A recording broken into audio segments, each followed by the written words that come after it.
Let's begin with US, where Treasury Secretary Janet Yellen is confident that US Congress would approve legislation to implement global corporate minimum tax agreed by 136 countries.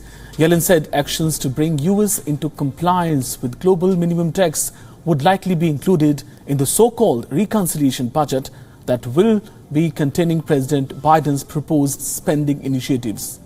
The parliamentary maneuver known as budget reconciliation would allow Democrats to act without Republican votes. A group of 136 nations on Friday set a minimum global tax rate of 15% for big nations with companies and sought to make it harder for them to avoid taxation in a landmark deal that Biden said leveled playing field.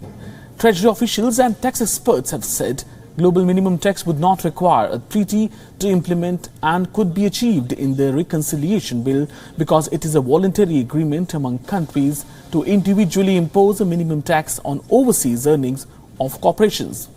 The US has had such a minimum tax since end of 2017, so it is a matter of raising rate to conform with the agreement. Treasury officials in US have said they regard global minimum tax as less controversial than a higher overall corporate tax rate or a higher capital gains tax because it puts US on a more competitive footing with other countries. The US Chamber of Commerce said it will review details of Biden administration proposals very closely.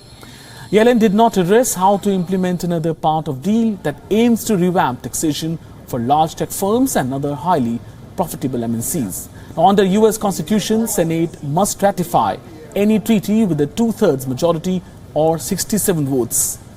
Now, Biden's fellow Democrats control only 50 seats in 100-member chamber Republicans in recent years. As to where I think we are and the job you're doing in the first 6 months. WION now available in your country. Download the app and get all the news on the move.